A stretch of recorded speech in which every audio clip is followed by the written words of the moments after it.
You know that specific smell of a VIP lounge at 2 a.m.? It's a cocktail of desperation, spilled Grey Goose, and perfume that costs $400 an ounce, but still smells like a funeral home cover-up. That's my office. Or at least, it was.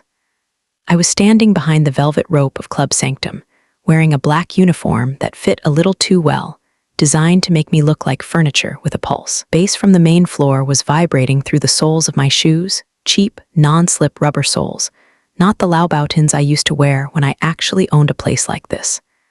That's the thing about nightlife. It remembers your face, but it forgets your name the second your credit limit drops. Then she walked in.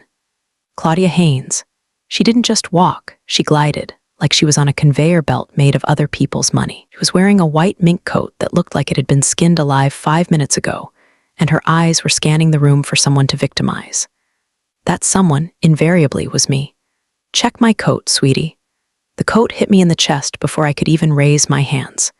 It was heavy, reeking of cold air, and that distinct, metallic scent of new money that hasn't learned manners yet. I caught it, because instinct is a hard thing to kill. My fingers dug into the fur hard enough to bruise the hide. "You dropped a hanger last time," Claudia sneered, not even looking at me. She was busy admiring her reflection in the darkened window of the DJ booth.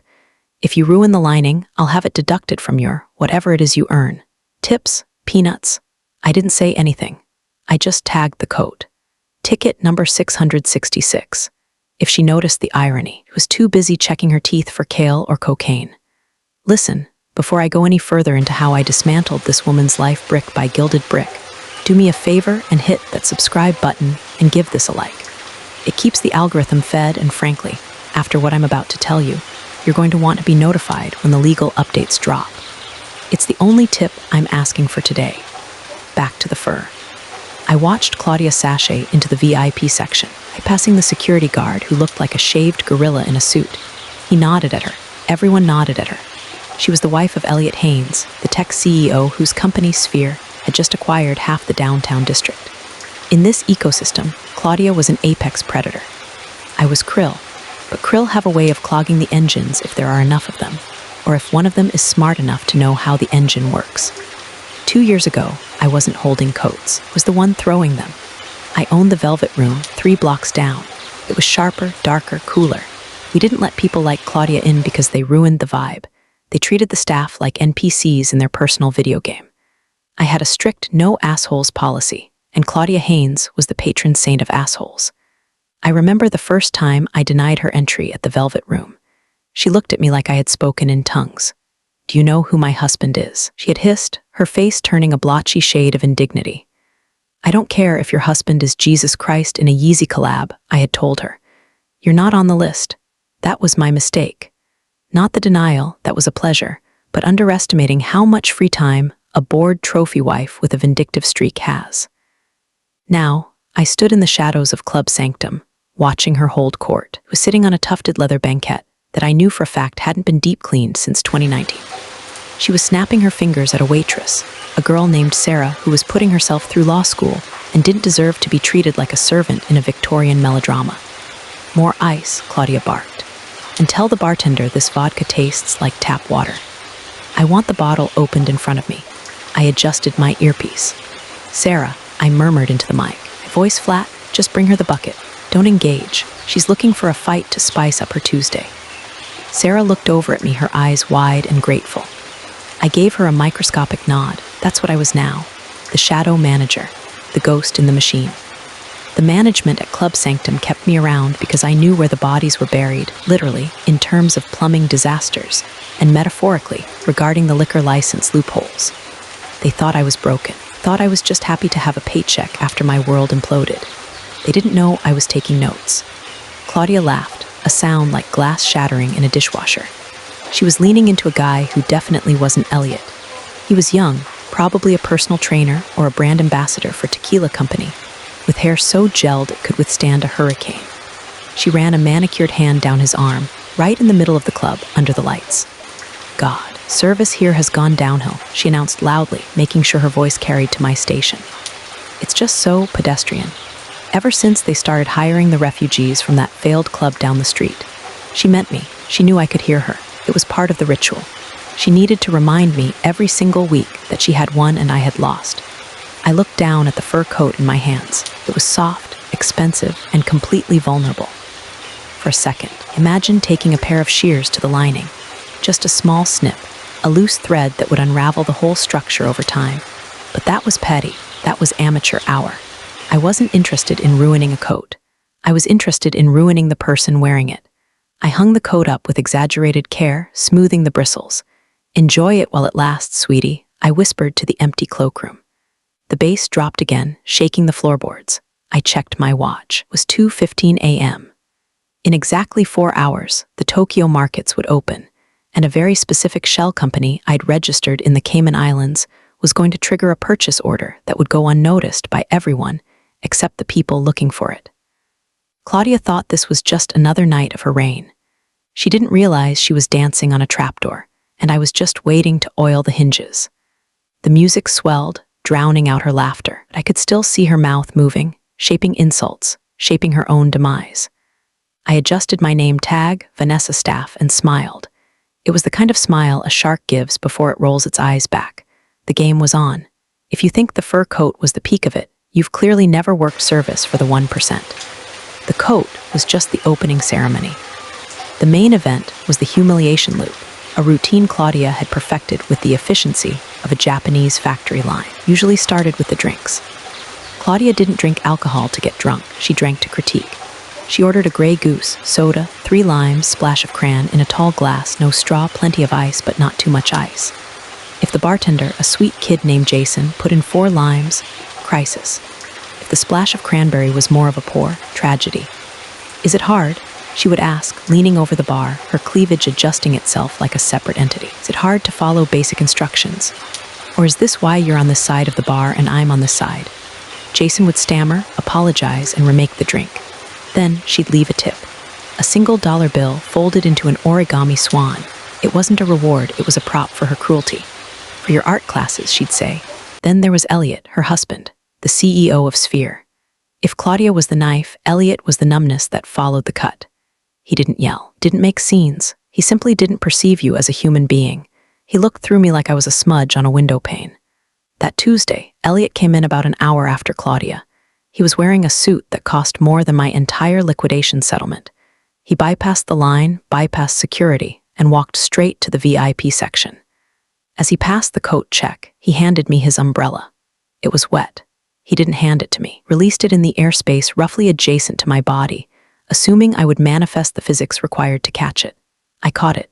"Dry it," he said, not a request. A command code input into a machine. "Right away, Mr. Haynes," I said, my voice devoid of inflection. He paused just for a fraction of a second. "Do I know you?" My heart did a slow, cold thud against my ribs. "I don't think so, sir. I'm just staff." "Right," he said, dismissing the thought before it could fully form. "You have the same eyes as a woman who used to run a dump downtown. Never mind. She's probably in rehab." He walked away. I stood there, holding his wet umbrella, dripping water onto my shoes, a dump. My club had been architectural digest material. My club had been a sanctuary. I took the umbrella to the back room. I didn't dry it. I opened it and left it in the utility sink. Then I pulled out my phone. They were upstairs playing Masters of the Universe. I was downstairs playing 4D chess. I wasn't just scrolling Instagram. I was logged into a private server accessing the county clerk's real estate filings. You see, Club Sanctum wasn't owned by a person. It was owned by a holding company called Life Ventures, which was owned by a larger conglomerate, which was leveraged to the hilt by a private equity firm that was currently panicking about its quarterly returns. I knew this because I had spent the last 2 years doing nothing but reading financial disclosures. While Claudia was reading gossip blogs, I was reading balance sheets. I saw the cracks before anyone else. Life Ventures was hemorrhaging money. They had overexpanded into Vegas right before the market dipped, were looking to liquidate assets to stop the bleeding. Club Sanctum was their crown jewel, but it was a jewel in a heavy, sinking crown. I swiped through the PDF on my screen. There it was, a notice of intent to sell commercial assets. It hadn't been publicized yet. It was buried in a bundle of documents meant for shareholders. I switched apps to a secure messaging platform. I typed 3 words to a contact named Ghost Investor, green light, proceed. Upstairs, heard Claudia's voice rise above the music again. I walked out of the back room to check the commotion. She was standing near the DJ booth, pointing at my feet. I had come out from behind the counter to grab a bus tub. "Look," she shrieked, grabbing Elliot's arm. "I told you, look at her shoes. Are those orthopedic? Oh my God, Elliot, it's like a nursing home caught fire and they wandered in here." The group around her laughed.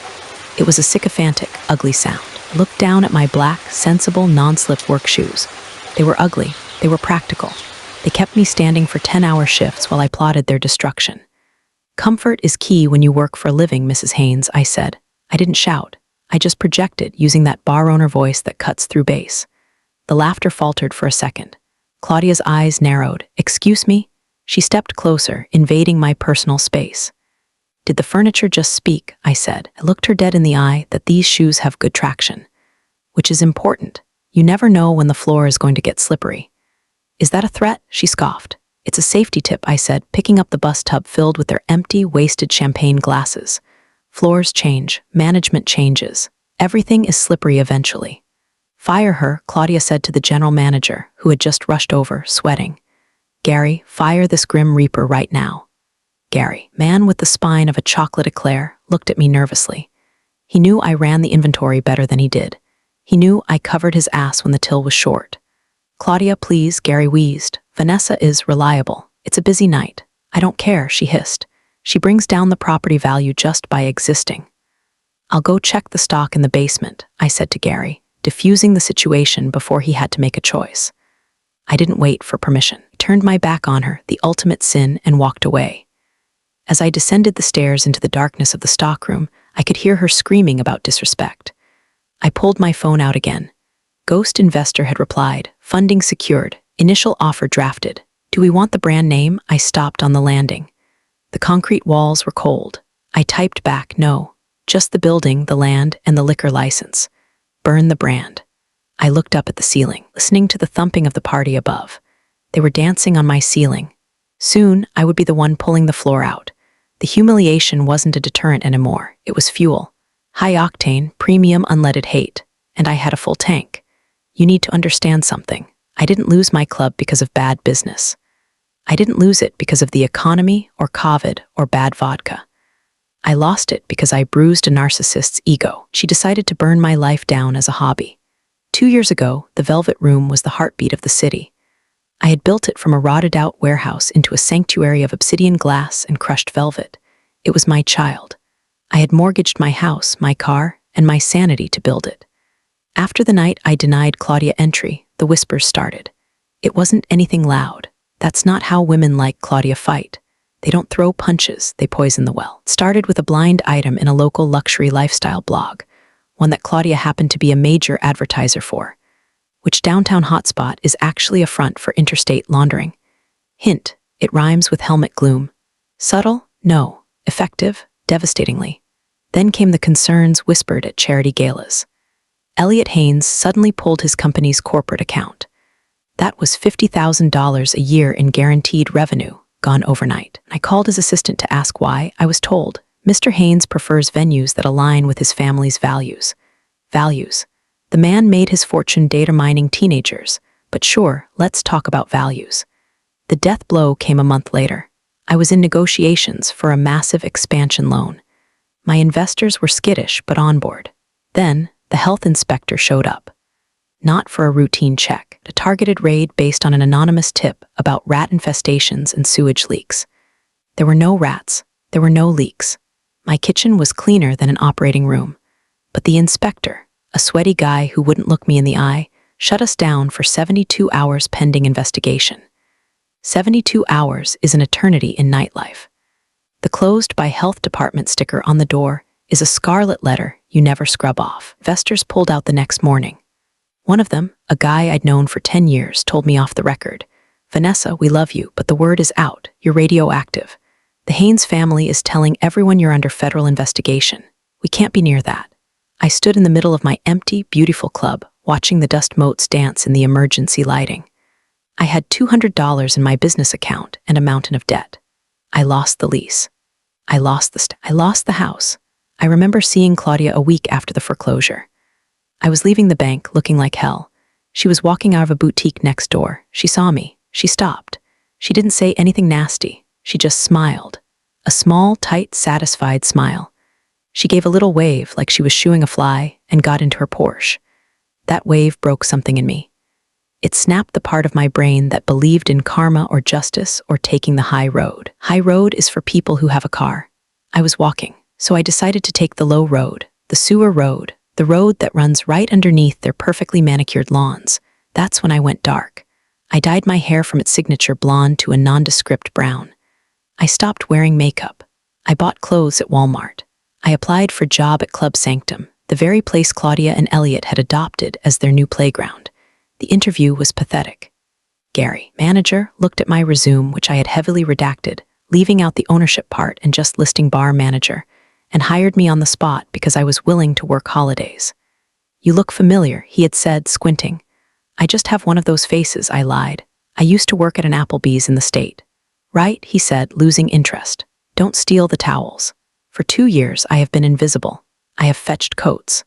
I have mopped up vomit. I have listened to Claudia tell her friends how she single-handedly cleaned up the city's nightlife by getting rid of that trashy place down the street. She confessed her crime to me a dozen times, thinking I was just a faceless servant. We had to call in so many favors to get that inspector out there. She giggled once, 3 martinis deep, talking to a friend in the bathroom while I restocked the paper towels. But God, it was worth it. Did you see her face? She looked like she was going to cry. Poor thing. Some people just aren't built for business. I was in the stall next to them, holding a roll of toilet paper so tight the cardboard core collapsed. Not built for business. That phrase echoed in my head every night as I ate ramen in my studio apartment. She was right. I wasn't built for her kind of business. Her business was influence, gossip, and daddy's money. My business was operations, margins, logistics, vengeance. I started saving every tip. I reconnected with 2 of my old investors, the ones who had been burned when the Velvet Room went under, the ones who hated Elliot Haynes because he had screwed them on a separate tech deal. They were angry, rich men. I pitched them a plan. We don't buy a club, I told them, sitting in a dark diner at 4 a.m. We buy the dirt it sits on. We buy the debt. We buy the distribution rights for the alcohol. We surround them. Then one investor asked, raising an eyebrow. And then I said I evict them from their own lives. The flashback ends now. The memory of that bathroom stall giggle is what fuels me. It's what keeps my hand steady as I initiate the next phase. Because here's the thing about people like Claudia. They think power is static. They think once they have it, they keep it. They don't understand that power is fluid. It flows to whoever is willing to dig the deepest trench. I had been digging for 2 years. A shell company is a beautiful thing. It's a ghost. It has no face, no soul, and most importantly, no name attached to it that anyone would recognize. Mine was called VMB Holdings. To the casual observer, it looked like a boring real estate investment trust based out of Delaware. To me, VMB stood for vengeance is my business. Okay, that's cheesy, but when you're eating gas station sushi for dinner, you're allowed a little internal melodrama. While Claudia was complaining about the thread count of the napkins in the VIP lounge, I was finalizing the acquisition of Sanctum's biggest weakness, their liquor license distributor. See, in this state, liquor laws are archaic. Distributors have monopolies over certain territories. If you control the distributor, you control what flows into the glass. And if nothing flows, the party dies. I met my silent partners, let's call them Mr. X and Mr. Y, in the back of a 24-hour laundromat. It was the only place loud enough to mask a conversation, and weird enough that no one from Claudia's circle would ever be caught dead there. The paperwork for the distributor is signed, Mr. X said, sliding a thick envelope across a folding table. He was wearing a tracksuit, but the watch on his wrist cost more than the building we were sitting in. Now effectively own the exclusive rights to supply Sanctum with everything from vodka to vermouth. And the building? I asked, lighting a slim cigarette. I don't chain smoke Marlboros like a trucker, but I've developed a habit. It gives me something to do with my hands so I don't strangle people. The bank accepted the offer on the mortgage note, Mr. Y added, grinning. He hated Elliot Haynes with the fire of 1,000 suns. Elliot had once publicly corrected Mr. Whitake's pronunciation of Pinot Noir in front of a date.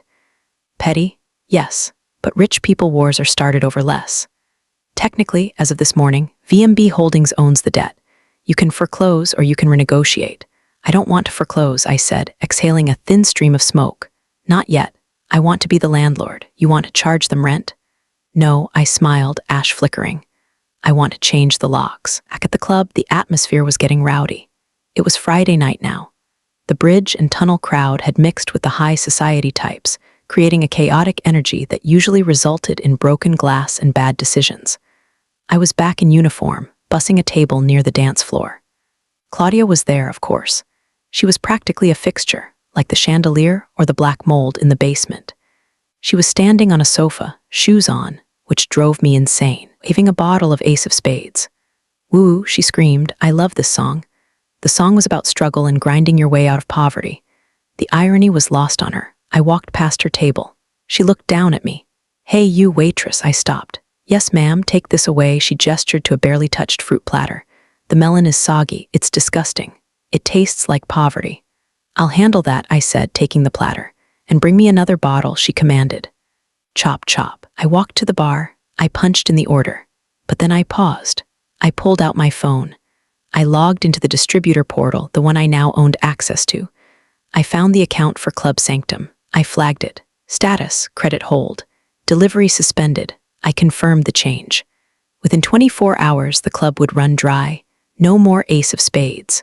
No more Grey Goose. Would be serving whatever swill was left in the basement until they paid a reconnection fee that I set. And I was going to set it astronomically high. I brought the bottle to Claudia.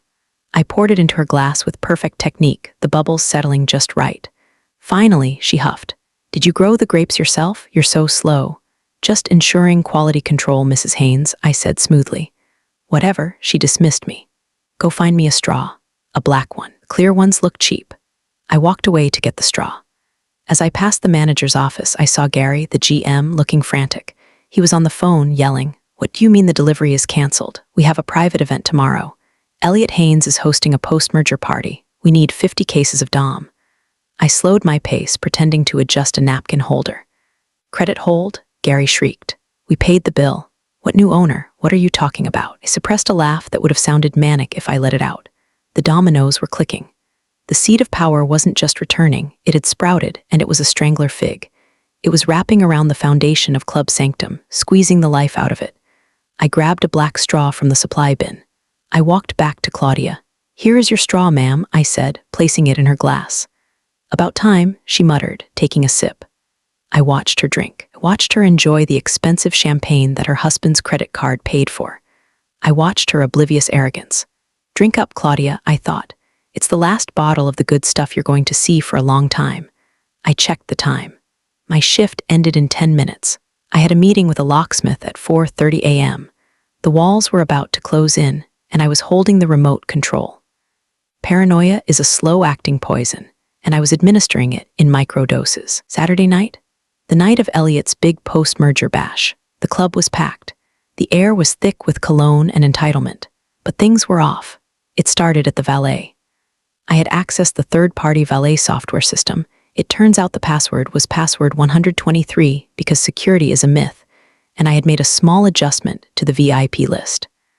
I was watching from the coat check window, which offered a sliver of a view to the front drive. I saw Elliot's Maserati pull up. He stepped out, tossing the keys to the valet kid, a teenager named Kyle. Kyle checked his tablet. He frowned. He tapped the screen. He checked the license plate. I'm sorry, Mr. Haynes, I heard Kyle say through the open door. The system is flagging this vehicle as restricted. Restricted? Elliot barked, his face flushing red under the valet lights. I own this town. What the hell does restricted mean? It says repeated non-payment of parking violations and risk of towing. Kyle read, looking terrified. That's absurd. Elliot screamed. Take the damn car, I can't, sir. The system won't print a ticket. If I take it, the insurance won't cover it. Elliot Haynes, the billionaire tech mogul, had to park his own Maserati. He had to drive it 3 blocks away to a public garage and walk back in the slush. When he finally stormed into the lobby, his Italian loafers were stained with road salt. I was there, holding a towel. Rough night, sir? I asked, my face a mask of concern. He snatched the towel from me without a word, wiping his shoes furiously. Incompetence, he muttered. Surrounded by incompetence. It must be a glitch, I offered helpfully. Computers are tricky. He glared at me, then stormed inside. Phase 2, the algorithm. Club used a digital tipping system that prioritized service to tables that tipped well. It was an internal metric on the waitstaff's iPads. I had tweaked the code. For tonight, Table 1, the Haynes permanent table, was flagged as non-priority/low tipper. This meant that every time Claudia ordered a drink, her request went to the bottom of the queue on the bartender's screen. I watched from the shadows as Claudia waved her empty glass. 10 minutes passed. 15. She stood up, waving her arms. "Hello, hello," she shrieked. "Is everyone blind?" Sarah, the waitress, walked right past her to serve a table of tourists who had ordered Bud Lights. "I'm so sorry, Mrs. Haynes," Sarah said, looking genuinely confused at her iPad. "Your order isn't popping up. The system keeps pushing it back. Maybe the Wi-Fi is bad in this corner. Bad Wi-Fi." Claudia looked like she was going to have a stroke. "We are in the VIP section." "Fix it." "I'm trying," Sarah lied. I had tipped Sarah $100 cash earlier and told her, if the system glitches tonight, just roll with it. Don't override it. Finally, Phase 3, the physical space. Elliot loved his specific corner booth. It was elevated, secluded, and offered a view of the entire club. It was his throne. But earlier that afternoon, I had placed a maintenance-required order for that specific booth. I had cited structural instability in the subfloor. Elliot marched up to his throne. He found it cordoned off with yellow caution tape. Gary, the manager, was wringing his hands. "Mr. Haynes, I'm so sorry. The floor, it's sagging. We can't let you sit there. Liability." "Where am I supposed to sit?"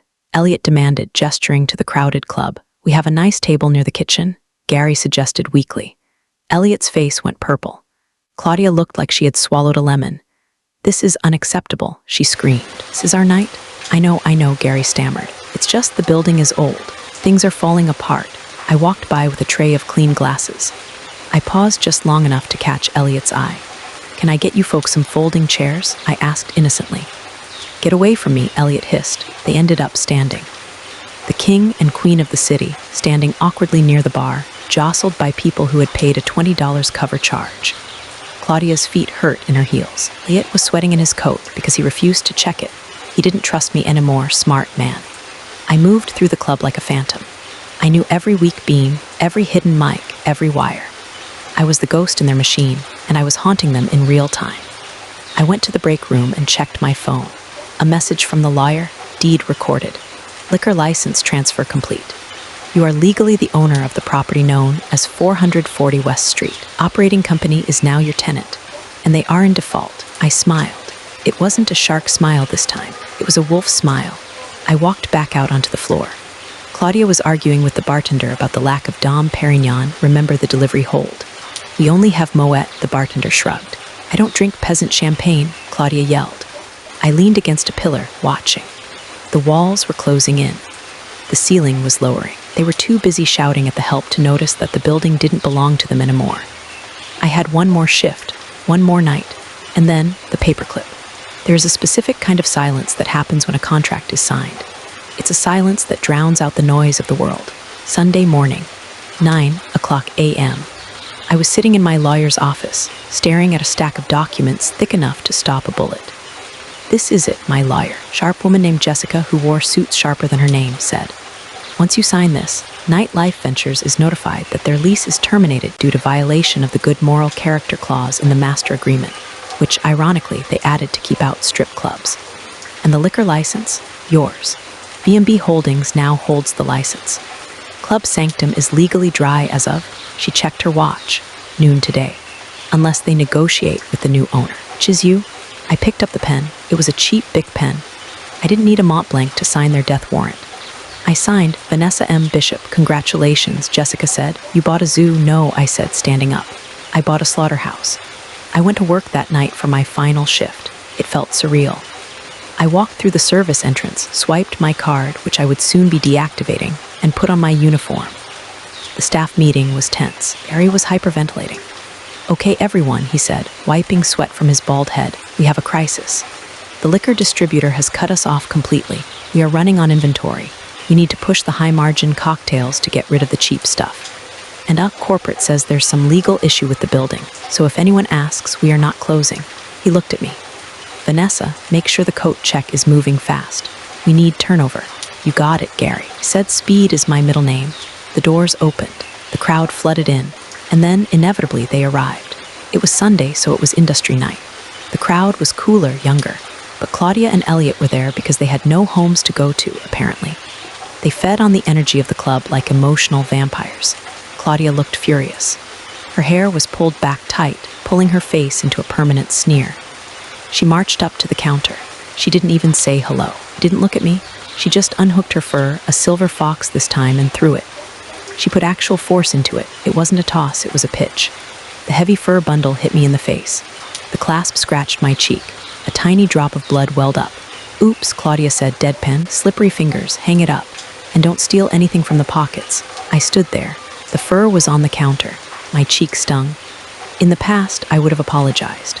I would have bowed my head, would have suppressed the rage until it became a tumor. But today I owned the counter. I owned the floor she was standing on.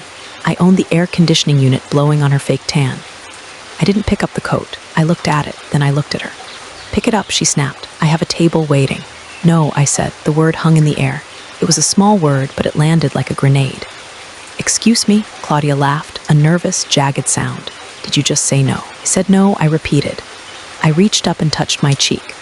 I looked at the blood on my finger. "Are you on drugs?" she asked, looking around for an audience. Gary, get over here. The coat girl is malfunctioning." Gary rushed over, looking like he was about to cry. What is it now?" She refused to check my coat. Claudia pointed a manicured talon at me. "And she's bleeding. It's unsanitary." Gary looked at me. "Vanessa, just hang up the coat, please. Can't deal with this tonight." I looked at Gary. He was a good man mostly, just weak. "I can't, Gary," I said, calm as a frozen lake. "Why not?" "Because," I said, leaning forward, my voice dropping to a whisper that only they could hear. "I don't work for you anymore. You quit?" Gary asked, confused. "Not exactly," I said. I looked past them. In the background, near the VIP stairs, I saw one of my silent partners, Mr. X. He was leaning against the railing, sipping a soda. He caught my eye and nodded. It was time. "I'm not quitting," I said to Claudia, my eyes locking onto hers. "I'm promoting myself." "You're delusional," Claudia spat. "Pick up the coat or I will have you dragged out by security." "Security," she yelled, waving at the bouncer. The bouncer, a guy named Mike who I had shared lunch with every day for 2 years, walked over. He looked at Claudia. Then he looked at me. "Mike, throw her out," Claudia commanded. Mike crossed his arms. "I can't do that, Mrs. Haynes." "Why the hell not?" "Because," Mike said, looking at the floor, "she signs my checks now." Claudia froze. "What?" I reached under the counter and pulled out a single paperclip. I used it to attach a small, folded piece of paper to the fur coat that was still lying on the counter.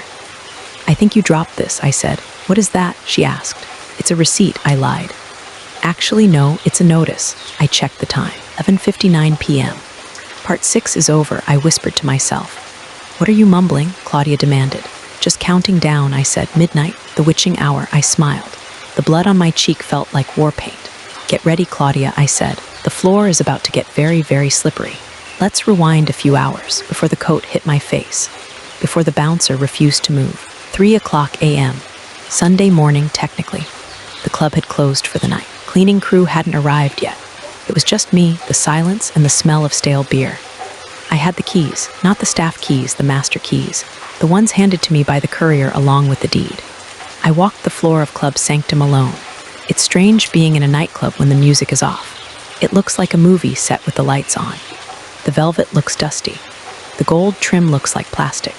You see the scratches on the floor, the gum stuck under the tables. Without the illusion of the party, it's just a room. I walked up to the VIP section. I sat on the banquette where Claudia had held court for 2 years. I ran my hand over the leather. It was cold. This was where she sat when she laughed about my foreclosure. This was where Elliot sat when he blacklisted my name. I felt a ghost in the room. The ghost of Vanessa Bishop, the woman I used to be. The woman who wore silk blouses and laughed easily. She died 2 years ago. The woman sitting here now was made of scar tissue and iron. I reached into my pocket and pulled out a tube of lipstick. Ruby Woo. It was the shade I used to wear every night at the Velvet Room.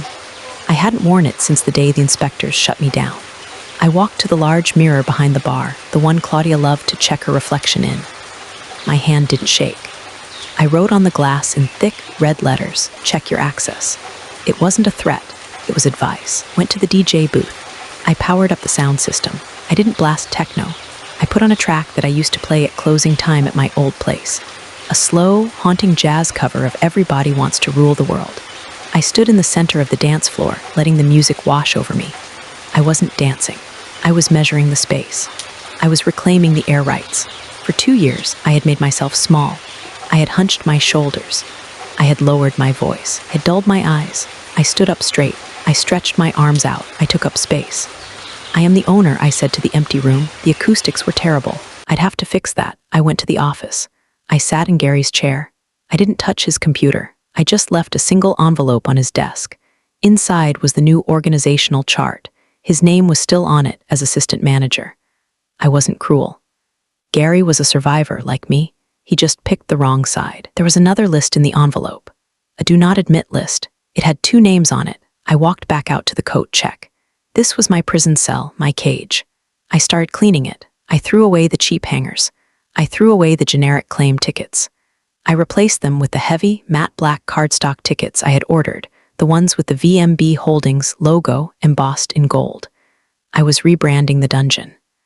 I looked at my reflection in the plexiglass window. Mousy brown hair was still there, but the eyes were different. They were lighter, harder. I remembered something my father told me before he died. He was a union rep for the steelworkers, a tough old bird who smoked unfiltered Camels. V, he'd said, if you're going to burn a bridge, make sure you're on the side with the fire extinguisher. I patted my pocket. I had the fire extinguisher. I had the water hose. I had the whole damn fire department. The sun started to come up, leading gray light through the emergency exits. I went to the staff locker room. I changed into my uniform for the last time. The black pants, the polo shirt that smelled like polyester and shame. I looked at myself in the locker mirror. Showtime, sweetie, I whispered. I applied the Ruby Woo lipstick. It looked jarring against the drab uniform. A slash of war paint, a warning signal. When the staff started trickling in for the Sunday night shift, they noticed. Whoa, Vanessa, Sarah said, tying her apron. Nice lipstick. Hot date tonight? Something like that, I smiled. You seem different, Mike the bouncer noted, cracking his knuckles. I feel different, Mike. Good different? The best kind, I said. The kind where the bad guys lose. I had pulled Mike aside 10 minutes later before the doors opened. I showed him the paperwork. I showed him the signature. I told him what was going to happen. Mike had grinned. It was a terrifying, beautiful grin. Hated Claudia. She had once poured a drink on his shoes because he didn't open the rope fast enough. So when she gives the order, Mike asked. You take orders from the owner, I said, and that's me. Copy that, boss, Mike said. And that brought us back to the moment. The coat on the floor, the blood on my cheek. The silence in the room as Claudia Haynes realized that her security guard wasn't moving. The night before the fall was over. The fall was happening now. Gravity is a bitch. The music had stopped. The DJ, sensing the shift in atmospheric pressure, or maybe just seeing Mike the bouncer staring him down, had cut the track. The club was silent, save for the hum of the refrigerators and the sound of Claudia Haynes trying to process the word no. You, own, the coat check, Claudia scoffed, a desperate, confused laugh bubbling up. What did you do? Buy the franchise? That's adorable. Really. A true entrepreneur. He turned to the crowd, arms wide. Everyone, look, the coat check girl thinks she's a business owner. Let's give her a round of applause for her little lemonade stand. A few people chuckled nervously, most just stared. People in nightclubs smell blood faster than sharks. They knew this wasn't a joke. I don't own the coat check, Claudia, I said. My voice was calm, projected from the diaphragm. No more mumbles. I stepped out from behind the counter, opened the swinging door. I walked onto the main floor. I own the door you walked through, I said, taking a step toward her. I own the floor you're standing on. I own the liquor license for the vodka you're demanding. I own the mortgage note on this building. I stopped 3 feet from her. I was wearing my cheap uniform and my bright red lipstick, and I felt 10 feet tall. I am the landlord, I am the bank, and I am the management. Claudia stared at me. Face went through a kaleidoscope of emotions.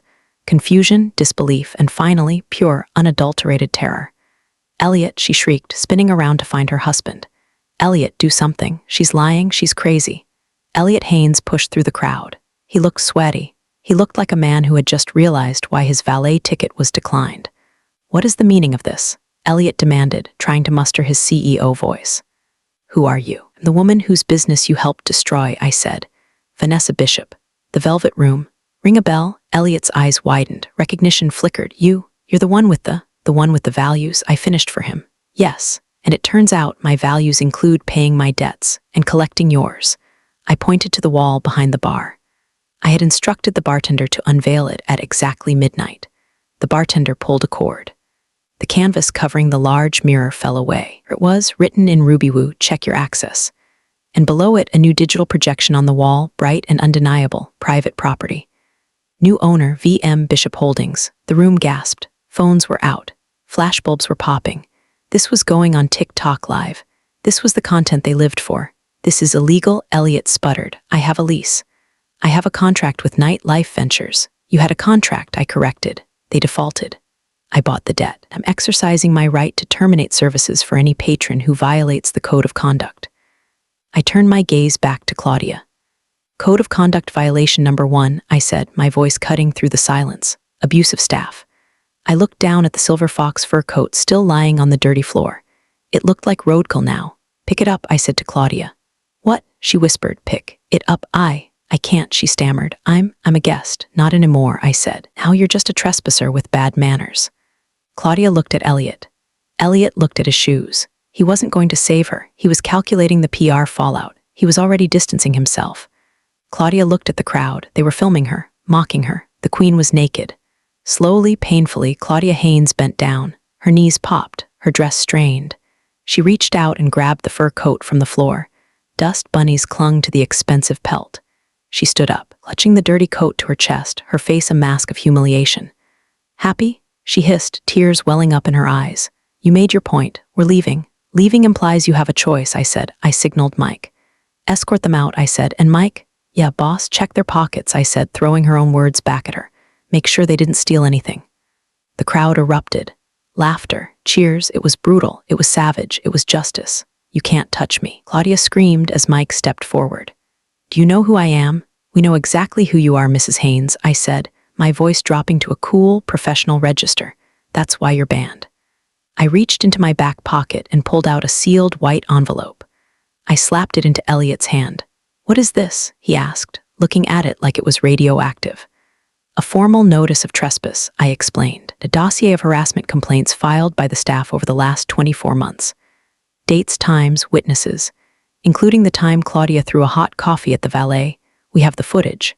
Elliot paled. He knew what that meant: lawsuits, settlements, PR nightmares. His family values brand was about to take a hit. We can settle this, Elliot started, his voice shaking. Vanessa, Miss Bishop, let's go to the office. Let's talk numbers. I don't need your numbers. Elliot, I said, I have my own. You're making a mistake, he threatened, but it was weak. You need people like us. We are the economy of the city. No, I said, stepping closer, smelling the fear coming off him. It smelled like sweat and expensive dry cleaning.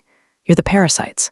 The economy is the people serving your drinks, parking your cars, and fixing your AC. And we're tired of you. I turned to Claudia.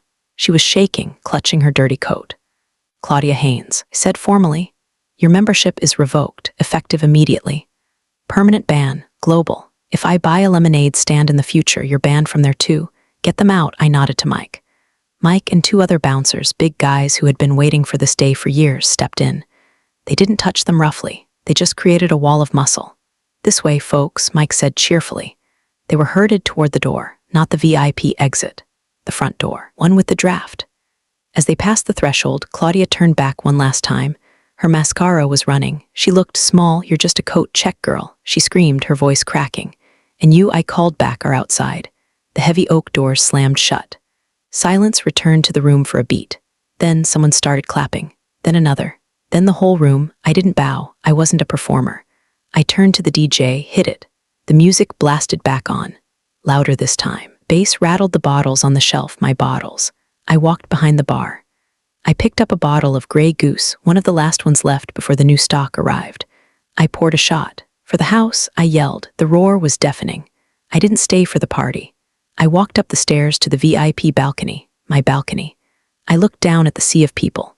I saw Sarah laughing with a tray of drinks. I saw Gary looking relieved, loosening his tie. I saw the ecosystem healing itself.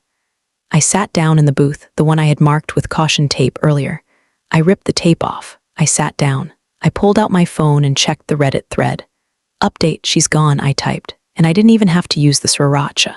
I closed my eyes and leaned back. My feet hurt. My cheap shoes were pinching my toes. But for the first time in 2 years, I didn't care. I wasn't the help. I wasn't the victim. I was the house, and the house always wins. So, to answer your question, yes, revenge is a dish best served cold, preferably in a VIP lounge you just bought from under your enemy's feet. Now, if you'll excuse me, I have a club to run. And a new rule to post on the door: be nice or get out. Check your access, sweetie. And that's how it all played out. Funny how life can twist itself into knots and then somehow straighten out again. Yeah. Thanks for listening and being here.